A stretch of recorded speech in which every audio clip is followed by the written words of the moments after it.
Criptomoedas, o quão bem você conhece esse assunto? Exatamente sobre isso que nós vamos tratar neste vídeo e, aliás, vai ter até uma surpresa. Na verdade, não vai ser um vídeo só, tá certo? Então, vamos conhecer desde o básico até, digamos assim, o avançado em criptomoedas, tá bom? Então, logo após a vinheta.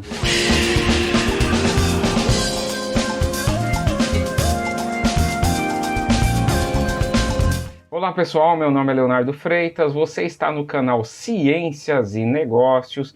Aqui você vê assuntos de economia, administração e atualidades do mundo dos negócios, sempre voltado a uma visão mais científica e não moda, né? Como muitas das vezes é tratado esse assunto aqui na internet. Bom, no vídeo de hoje a gente vai tratar sobre um assunto que está assim ganhando muita relevância no mundo dos investimentos, que são as famosas criptomoedas. Só que primeiro, não se esqueça, se inscreva no canal, dê like, dê joinha, ajude esse canal a crescer.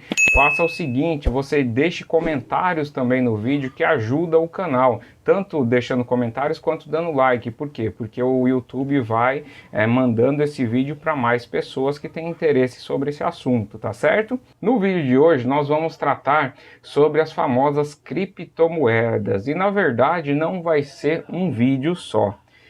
Isso daí eu pretendo fazer vários vídeos sobre esse assunto, porque eu quero pegar desde o básico até a gente criar um acesso no mercado Bitcoin, fazer a primeira compra, sabe assim, eu quero fazer um negócio bem interessante. Então, na verdade, eu nem sei quantos vídeos vão ser, eu vou fazer vários, tá bom? Se você gosta desse assunto, deixa aí comentário. Se você já sabe alguma coisa e tem dúvidas específicas, também deixa o comentário. Por quê? Porque justamente esse é o meu objetivo. É fazer um básico, mas depois pegar os específicos e ir ajudando aí nesse desenvolvimento, tá beleza? Bom, nesse vídeo eu pretendo fazer pouquíssimas edições, se fizer edições. Então vai ser um vídeo mais corridão assim mesmo, que é mais uma troca de ideias, um bate-papo, porque é o seguinte...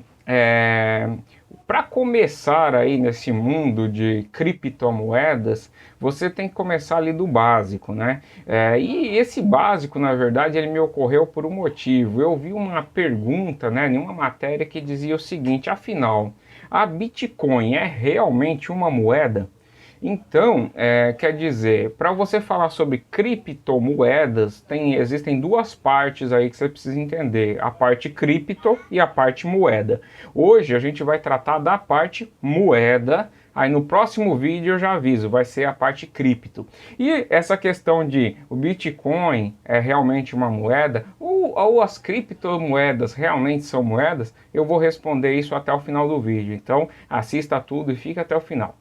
Um ativo financeiro, para ser considerado moeda, ele precisa respeitar alguns pré-requisitos, certo? E esses pré-requisitos são muito conhecidos em economia. A gente vai falar basicamente aí de dois pré-requisitos macros, né? A questão das funções da moeda e a questão das características da moeda. Você compreendendo isso, você vai poder dizer se é ou não moeda. Você pode deixar até a sua opinião aí, para você é ou não. A minha opinião darei no final do vídeo. Beleza? Bom, então partindo do princípio das funções da moeda, ela tem basicamente três funções, que é a primeira, reserva de valor, a segunda, unidade de conta e a terceira, e muito importante, meio de troca. Reserva de valor. O que acontece? A moeda ela foi criada justamente por conta do câmbio de mercadorias. O que é câmbio? Troca de mercadorias. Vamos supor que você fosse, sei lá, um criador de vaca. E você precisava, aí você tem muitas vacas no seu pasto, e você precisava de repente comprar feijão. Primeira coisa é o seguinte, já fica quantas vacas valem, sei lá, uma saca de arroz ou de feijão? Então já começa a ter uma certa problema aí para você valorar as coisas. Um segundo problema é o seguinte, como que você pegaria a sua vaca para trocar feijão? Você imagina, você tem que carregar a vaca de um lugar para o outro e chega lá, a pessoa não faz negócio com você e tal. Então isso já complicaria muito. Então a moeda ela foi criada, a primeira coisa, com essa intenção de ter uma reserva de valor. Ou seja, o que é reserva de valor? Ela é um objeto que permite guardar e transferir a riqueza ao longo do tempo. Então, quando eu tenho, sei lá, e aí entenda o seguinte, moeda pode ser papel moeda de cédula, pode ser a própria moeda, aquela redondinha de metal, entendeu? Moeda não quer dizer aquela moedinha, ela quer dizer a função, um ativo financeiro que é usado para troca. Então, assim, a primeira coisa é ter essa reserva de valor. É algo pequeno, é algo que você consegue carregar contigo, e aí eu vou falar nas características da moeda sobre isso, e ela tem ali um valor reservado, então algo estável. Eu de repente vendo minha vaca por 50 moedas, beleza, eu tô com as moedas no bolso, eu tô com o valor da vaca no bolso, aí eu vou lá e compro arroz. O arroz vai custar uma moeda, beleza, então você vê como uma moeda facilita muito o câmbio, né? A segunda é o seguinte, é ter uma unidade de conta, né? Porque a moeda ela desempenha um papel essencial na valorização de bens e serviços, servindo como medida para o valor econômico que lhe é atribuído pela sociedade. E esse atribuído pela sociedade é um negócio muito importante, viu? Porque moeda só é moeda quando as pessoas confiam que aquilo ali vale alguma coisa. Então, todo sistema econômico ele tem uma base na confiança. Você confia que eu entregando a minha vaca e você me dando 10 moedas que não valem o preço da vaca, entendeu? Se eu for vender as moedas como peso de metal, ela não vai dar uma vaca, certo? Mas então, quer dizer, você tem a confiança naquilo. Então serve como unidade de conta, fica para facilitar as transações econômicas. É que eu fiz umas anotações aqui, então por isso é que eu fico olhando para o lado e dizendo, só para não esquecer como o assunto é amplo, né? Bom, e o outro, a terceira função muito importante da moeda é justamente ser o meio de troca, né? Então uma moeda tem que ser aceita como forma de pagamento de bens e serviços, simplificando as trocas que, na sua ausência, teriam de ser concretizadas através de trocas diretas, né? Então quer dizer, a função da moeda é justamente essa, como meio de troca, por isso que eu disse o mais importante, por causa que você consegue facilitar as trocas de bens e serviços. Bom, entendido essas três funções, a gente passa agora assim das características de uma moeda. O que uma moeda precisa ter para ela ser considerada moeda? Então, a primeira coisa é um negócio chamado de durabilidade, que é o seguinte, tem que ser durável, só assim poderá desempenhar o seu papel de reserva de um valor numa economia. Então, o primeiro ponto da moeda é que ela não pode, você pode pegar uma moeda hoje, amanhã aquilo ali ter se desfeito ou ter sumido. Quer dizer, ela precisa ter uma durabilidade, porque senão você perderá todo aquele seu valor investido. Esse daí é um conceito bastante fácil. O segundo conceito, que além de ser durável, ela tem que ser portável, porque você pode fazer o seguinte, eu vou usar como moeda uma rocha de 10 quilos. Beleza, é durável e muito durável, só que ela é portável? Com certeza não. Você vai ter que ter um caminhãozinho para transportar a moeda, quer dizer, é muito difícil de transporte. Então ela tem que ser portável. Enquanto eu for dizendo isso, vá lembrando das criptomoedas, para ver se elas se encaixam ou não nisso daí, certo? Bom, então, portável. É muito importante isso, porque a facilitação da troca só acontece se você consegue levá-la, porque senão você cairá no primeiro ponto, que é justamente, se ela for tão difícil de transportar quanto a vaca, eu já transporto a vaca de uma vez e faço troca direta. Bom, beleza. Passando da portabilidade, a gente tem um outro conceito chamado de divisibilidade, quer dizer, como você tem múltiplos valores associados a uma moeda, ela precisa ser divisível, porque senão, vamos supor, se eu pegar assim, eu vendo uma vaca e você me dá uma moeda que vale uma vaca, certo? Aí, quer dizer, vai ter o cara com uma moeda que vale uma vaca e a outra moeda que vale, sei lá, uma saca de arroz, mas não tem correlação entre uma e outra, acabou, não tem como fazer negócio. Por isso que tem moeda de 5 centavos, 10 centavos, 25 centavos, R$ 1, cédula de R$ 2, de R$ 10, R$ 50, R$ 100, tem até de R$ 200, por conta da divisibilidade, porque para facilitar a troca. E lembra o seguinte, toda vez que a gente fala de moeda, da onde que a gente está vindo com esse conceito? Do conceito primário de câmbio de mercadoria, de escambo, né, que era o nome que era dado para isso. Bom, beleza. Uma outra coisa que você precisa ter para ser moeda é uniformidade, ou seja, para facilitar as trocas e atuarem como medida de conta, é importante que as moedas sejam uniformes e mantenham suas características ao longo do tempo. Por que uniformidade? Porque se as moedas forem diferentes, a própria diferença dela pode ser um valor intrínseco. Vamos supor que você tem uma moeda, sei lá, que pesa 10 gramas. Aí você tem uma outra moeda que é a maior zona e pesa 50 gramas. Quer dizer, elas são diferentes. Será que elas vão valer a mesma coisa? Elas têm que ser padrão, elas têm que ser iguais, né? Uniformes. Porque aí o valor intrínseco dela é o valor que a gente, como sociedade, atribui a ela e só. Porque senão ficaria muito difícil de você fazer o câmbio, né? E por isso que, por exemplo, as primeiras moedas aí começaram com prata, com ouro, né? E aí você tinha, na verdade, o valor da moeda era o peso dela em prata ou em ouro, né? Aí depois disso, o ouro e a prata não daria para fazer tanta moeda, e você precisava de mais divisibilidade, aí foi criado os metais, né? As moedas mesmo de metal, que o valor passou a ser simbólico, aquele valor acreditado nela, e não que ela realmente valia em gramas, né?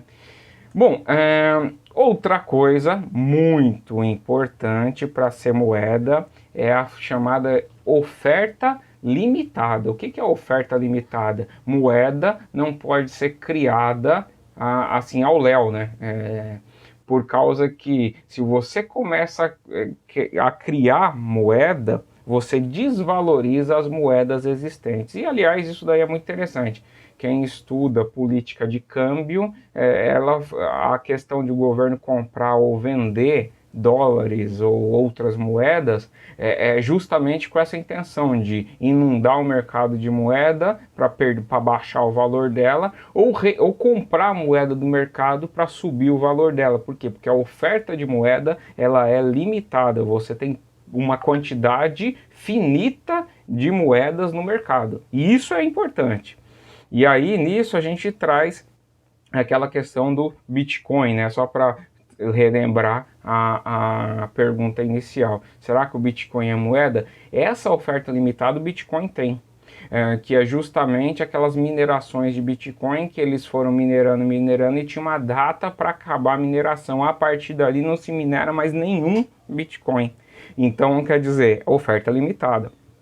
Bom, e a última e tão importante quanto as demais é a questão de que a moeda tem que ter aceitação. Ou seja, é essencial para uma moeda que ela seja aceita pelo maior número de pessoas possíveis, porque senão não funcionará como meio de troca. Viram que as características das moedas elas são bastante interessantes? Agora vamos voltar ao nosso assunto inicial, criptomoeda. Bom, e vamos centralizar em uma moeda, que aí a gente consegue, que aí depois o que acontece? Qual que é a minha intenção? Esse vídeo a gente está falando sobre moeda. No próximo eu vou explicar a parte cripto das moedas. Aí você vai entender o que realmente é uma criptomoeda. Entendeu? Aí a partir daí a gente vai tratar das moedas mesmo, né? Das criptomoedas. Vou falar sobre Bitcoin, vou falar sobre Ethereum, sobre Litecoin, sobre Ripple, sobre Dash. Então a gente vai falar sobre várias moedas, inclusive o investimento mesmo. Vamos, sei lá, comprar eu vou gravar aqui um vídeo comprando, como é que você cria sua conta no mercado Bitcoin, existem outras corretoras, tudo isso a gente vai tratar, tá certo? Então não se esqueça, se inscreva nesse canal. Bom, então vamos lá. Retomando aí o assunto sobre, por exemplo, o nosso famoso Bitcoin. O Bitcoin, ele basicamente atende a todas essas características de moeda. Então, ele realmente, na minha opinião, ele tende mais a ser moeda do que não ser moeda. Onde que, fazendo um parênteses, a sua opinião é unânime? Não é unânime. Tem muita gente que considera que Bitcoin não é moeda. Mas o que que acontece? Eu disse o seguinte, que ele atende a várias características de moeda, mas ele tem algumas dificuldades em algumas outras. Por exemplo, aceitação. É uma das características meio complicadas, porque você precisa de um sistema para aceitar Bitcoin. E se você entende como que funciona a criptomoeda, e o sistema dela, como que ele funciona, você sabe que existe uma dificuldade para que isso seja imediata, essas transações. Então que isso dificultaria a questão das trocas rápidas, né? E isso, no vídeo de cripto, eu vou ensinar para vocês como que é feito isso e por que que isso acontece. Mas assim, ela é durável? É durável. Sim, a gente pode considerar que ela é durável. A gente pode considerar que ela é portável também, é fácil, qualquer pendrive você leva. Divisível porque você tem múltiplos de Bitcoin, aí é um problema porque a oferta dela é tão limitada que os múltiplos é 0,0001% de Bitcoin, entendeu? De um Bitcoin, né? Então, quer dizer, mas é divisível, é possível fazer a divisibilidade. É uniforme, porque é algo intangível, então, assim, é uniforme, a oferta é limitada, a aceitação é o grande problema. E a aceitação é o que dificulta a questão da função dela como meio de troca, e também existe uma outra dificuldade dela, como reserva de valor. Por quê? Uma das funções primordiais da moeda é ser reserva de valor. O Bitcoin você compra hoje de manhã, tá valendo, sei lá, 10 mil dólares, à tarde tá valendo 15. Quer dizer, como que você reserva valor assim, entendeu? Existe variação cambial de moeda, mas uma variação tão grande quanto, por exemplo, um Bitcoin, uma criptomoeda, complica, porque você recebeu o seu salário hoje em Bitcoin. Aí vamos supor, você ganha bem aí, você ganha 20 mil reais, aí você recebe 20 mil reais em Bitcoin. No final daquele dia, você está com 15 mil. Amanhã, você está com 30. Quer dizer, a reserva de valor nessas criptomoedas é comprometida. E justamente por conta da reserva de valor é que há essa discussão. Na minha opinião, como eu prometi dar, é o seguinte... o Bitcoin ele tem características de moeda, mas eu não o consideraria completamente uma moeda. Eu consideraria o Bitcoin mais como ouro, ou seja, como um ativo financeiro para puramente você investir e reservar valor, mas reservar com intenção de multiplicá-lo, pelo menos por enquanto. Não sei se daqui a algum tempo, alguns anos, quando as criptomoedas estiverem mais difundidas e tiverem as coisas mais estáveis, ela de repente retome essa característica de reserva de valor e mantenha o seu preço mais estável, né? Então aí mudaria esse discurso. Mas você vê, para eu dar essa opinião, o panorama que é necessário fazer. Se você gostou desse vídeo, não se esqueça, se inscreva no canal. O meu objetivo foi descrever a parte de moeda das criptomoedas, mas no próximo vídeo é a parte cripto, que é muito interessante, que é justamente o diferencial dessas criptomoedas e como que ela funciona, e a gente pode trazer até algumas questões quanto ao que os governos acham de repente das criptomoedas, esse tipo de coisa. Eu acho que esse assunto é muito interessante, tá bom? Não se esqueça, se inscreva no canal, ajude esse canal a aquecer, divulgue esses vídeos para os seus amigos, dê like para esse vídeo também poder chegar a mais pessoas, tá bom? Até o próximo vídeo. Tchau, tchau!